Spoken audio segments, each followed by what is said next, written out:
Discussing pro wrestling with industry insiders, past, present, and future. This is the Wrestling News Blog official podcast. We want to take a look at the wrestling landscape outside of the WWE. And there's a lot of things going on with a lot of different promotions. And it's just an exciting time in the wrestling business right now. We look at what's going on with All Elite Wrestling, and we're going to talk about that in a second. But there's a lot more going on than just that. And, of course, Ring of Honor has their big G1 Supercard coming up. The Ring of Honor and New Japan Pro Wrestling will be taking over Madison Square Garden. Did you hear that? Madison Square Garden. I mean, they're going right into where the WWE has built itself, right there in the Garden. The history there goes way back, and it is a big deal for them to go into enemy territory, so to speak. You think back to the Monday Night Wars and going into battle with somebody else. And I'm not saying that Ring of Honor or New Japan are going into battle with WWE, so to speak. But again, I've repeated this several times right here in the first minute. It is a big deal going into Madison Square Garden. Several title matches that have been announced already for the match. And I'll just go through a few.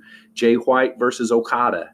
Lethal versus Skrull versus Taven. Naito and Ibushi. Osprey and Cobb. Just it goes on. And if you've watched any of the big pay-per-views with Ring of Honor and New Japan, you know that the wrestling it's amazing. They put on a show that keeps you glued to the action.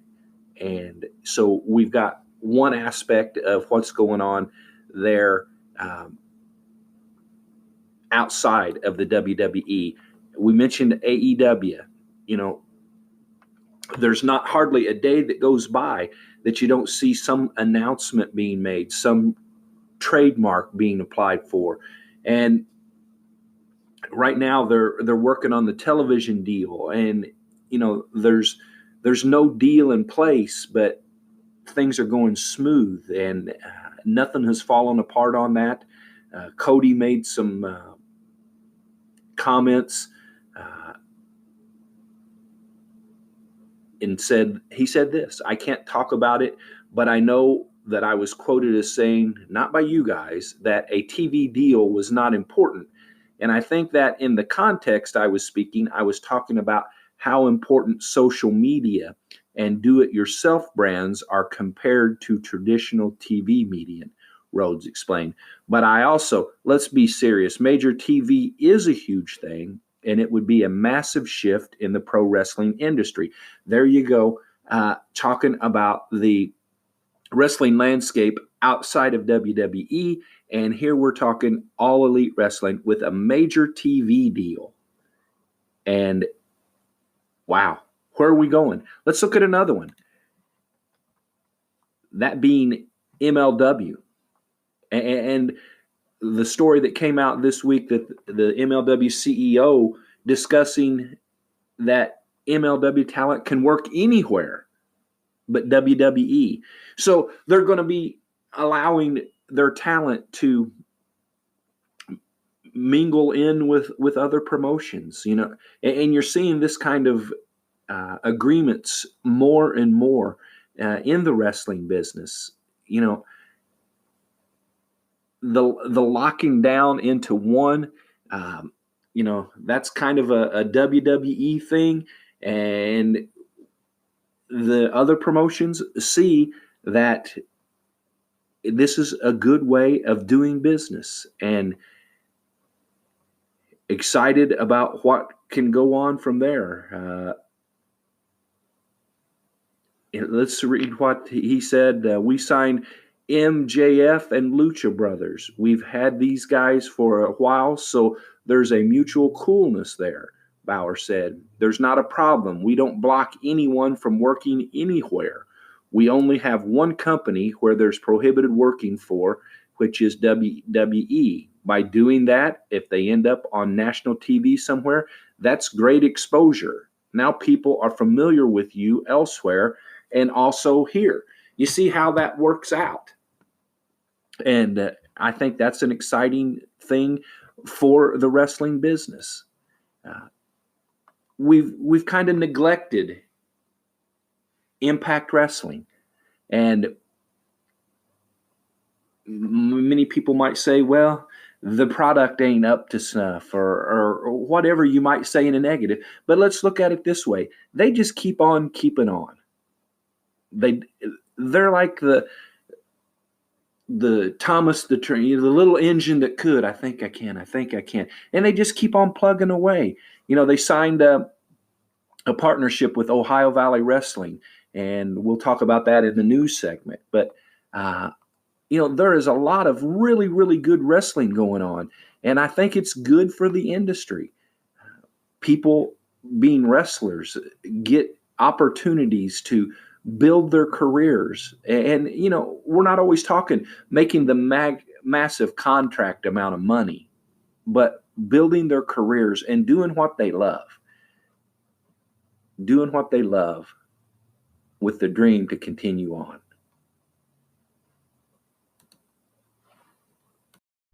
This week in wrestling news, Beth Phoenix is coming out of retirement to participate in a match at WrestleMania. She's going to team up with Natalya. They're still working out exactly how that's going to work, but it's great to see Beth Phoenix coming out of retirement. AEW, they have asked fans to submit audition videos for a new character, the Librarian. They say, do you want to be part of AEW? Are you a librarian-esque? If so, an opportunity awaits. They would like 60-second videos with the hashtag The Librarian in order to apply to be in AEW.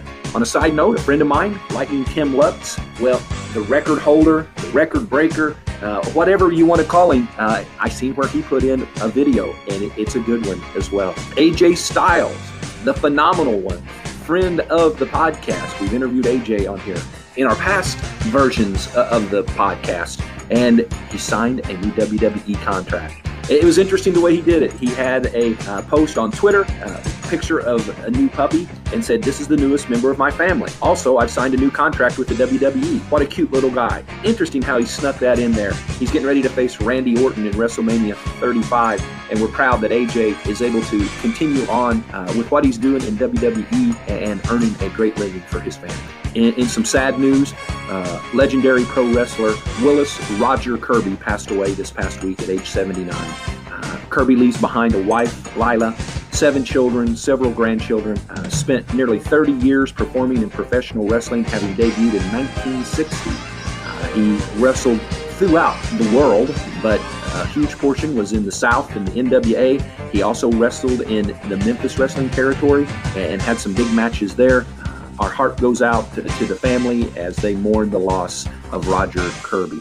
The Four Horsemen are in the news. Of course, Arn Anderson has been in the news more recently, but the Four Horsemen to reunite on WrestleMania weekend at WrestleCon. A rare reunion of the Four Horsemen has been announced during WrestleMania 35 weekend in New York City. There will be photo ops with 2 combinations of the Horsemen. The 1987 version, Ric Flair, Arn Anderson, Lex Luger, Tully Blanchard, J.J. Dillon.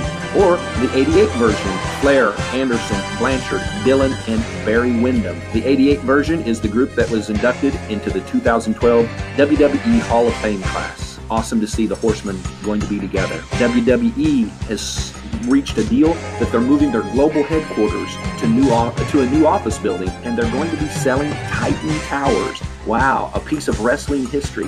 WWE announced that they're moving their company headquarters to Stamford, Connecticut, to a new office complex in the same city, and the plan is to sell their current office space, famously known as Titan Towers. Wow, life just goes on, and new things happen all the time. Jim Ross, we touched on this last week. He confirms he's in talks with AEW. Just weeks after announcing he'd soon be parting ways with WWE. Wrestling legend Jim Ross has confirmed he's in talks with All Elite Wrestling. Quote from JR, we're talking. I just haven't signed anything yet, JR said during an interview on Thursday's ESPN's Outside the Lines. My people and their people are doing their thing. JR, of course, leaving WWE at the end of the month and will be a free agent, but it looks like not a free agent for very long. The Young Bucks win the AAA tag titles after a surprise match against the Lucha Brothers. Double or Nothing is still a few months away, but the Young Bucks versus Lucha Brothers went down anyway Saturday night and ended with new tag champions in AAA. Matt and Nick Jackson made a surprise appearance following the main event, which saw Pentagon Jr. and Felix capture the tag titles, and an impromptu match began. In a shocking occurrence, the Young Bucks defeated their Lucha Brothers to become the AAA World Tag Team Champions after hitting the Meltzer driver. Side note, the Bucks are the first team in history who have won the AAA, IWGP, ROH, and PWG Tag Team Championships. There's a video of the match up at WrestlingNewsBlog.com. WWE Hall of Famer Bullet Bob Armstrong wrestled what was billed as his final match.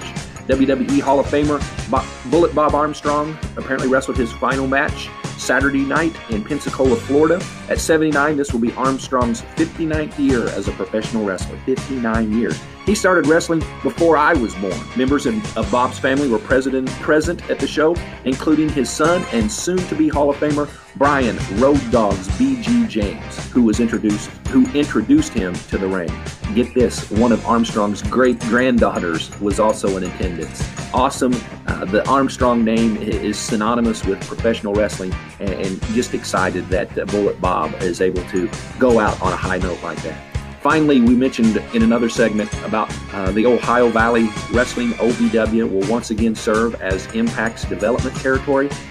Impact Wrestling has reestablished its partnership with Ohio Valley Wrestling and will look to the company for their stars of the future.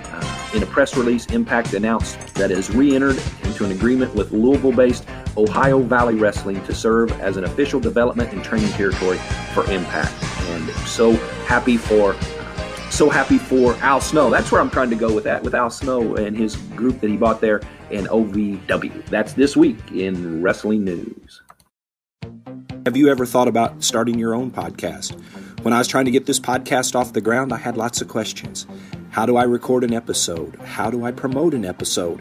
How do I get my podcast listed on places like Apple Podcasts, Spotify, and other places that people like to listen to podcasts? Can I make money doing a podcast? And if so, how do I do it?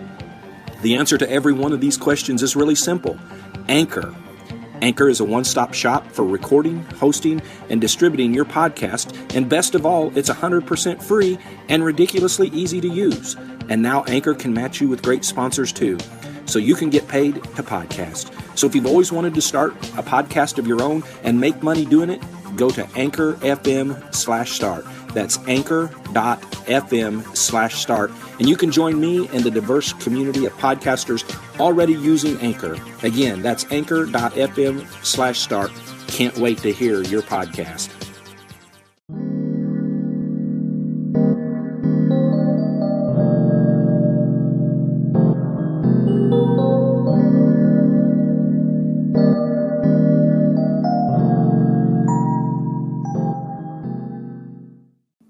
This week's Wrestling Throwback segment takes us back to a feud in Memphis that, wow, one of the biggest feuds in the history of Memphis wrestling. It started as partners, and that's one of the things about Memphis wrestling. One period of time, people are partners. The next period of time, they're beating the snot out of each other. But this one in particular, Jerry Lawler and the universal heartthrob Austin Idol. Austin is going to be the focus of the feature today. Austin is one of the most flamboyant wrestlers of all time. He is got a resume that, wow. Let's just look at some of the accomplishments in Austin Idol's career. He was in All Japan Pro Wrestling and was a tag team champion with Stan Hansen. In CWA, He held the heavyweight championship 3 times. He was a tag champion with Jerry Lawler. He was the international heavyweight champion 4 times. He was in Georgia Championship Wrestling, where he was the NWA Georgia heavyweight champion, the Georgia tag team champion, the Georgia television champion twice.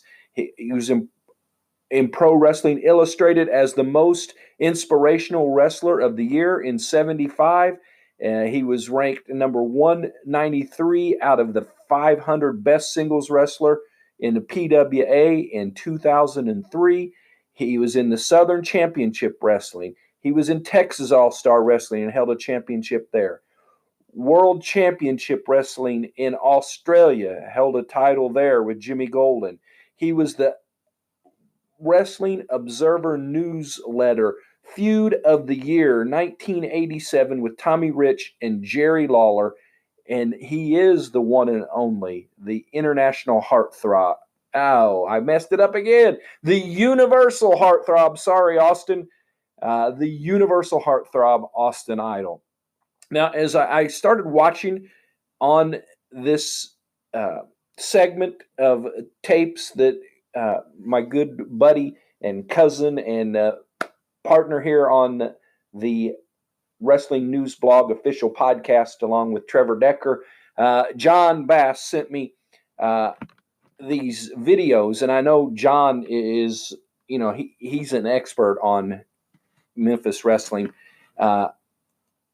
Started out with a video of Austin Idol teaming with Jerry Lawler, and the match was against the Road Warriors. 1984 in the Mid-South Coliseum. In this one, the fans love both, but Lawler and Idol were the baby faces. The Road Warriors were more of the heels. The match starts out kind of slow, but boy, the last half, they just go crazy. Both teams end up getting disqualified. The locker rooms have to empty to get them apart. It was just classic Memphis wrestling. And it was, they were using mic stands and cables, and all kind of stuff against each other. And it was, man, this is good old stuff that I'm watching as I get ready for this segment. But then it goes down to I wanted to say something real quick. There's something that caught my attention as I was watching these old, and it is through this segment, through the first month of the podcast here. Time limits and the times of the match were a big deal. A lot of times you would hear one fall, 60-minute time limit. And throughout the match, you would hear the ring announcer announce how many minutes were gone, how many minutes were left. 20 minutes into the match, 40 minutes left.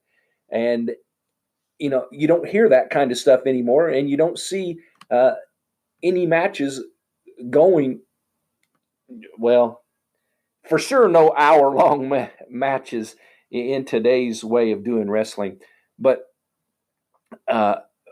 we move from being partners with Jerry Lawler to a feud that builds up.